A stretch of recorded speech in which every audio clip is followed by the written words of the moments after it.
কলেজত ফ্ৰেছাৰ্ছ আৰু ফেয়াৰৱেল আছিলে। তাৰ উপলক্ষে আমি এটা সভা আয়োজন কৰিছিলোঁ। সেই সভাত প্ৰকৃতিপ্ৰেমী পদ্মশ্ৰী সন্মানেৰে বিভূষিত যাদৱ পায়েং আহি উপস্থিত হৈছিলে। তেখেতৰ বাণীসমূহ শুনি আৰু সেই সহজ সৰল আচৰণসমূহ দেখি সঁচাকৈয়ে আমি অনুপ্ৰাণিত হৈ গৈছিলোঁ।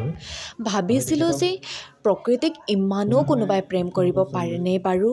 সঁচাকৈহে তেখেতৰ পৰা বহুত আমি আদৰ্শসমূহ গ্ৰহণ কৰিব লাগে। আৰু চাওকচোন আমি আজি কলেজত কি কৰিছোঁ।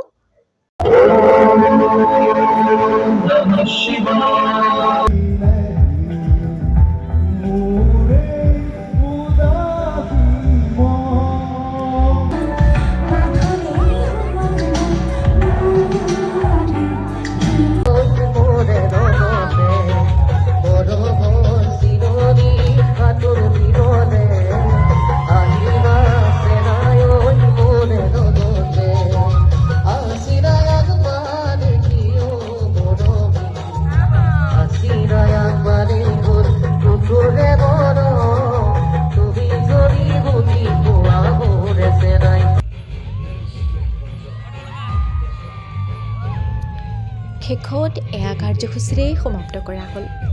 Bye bye.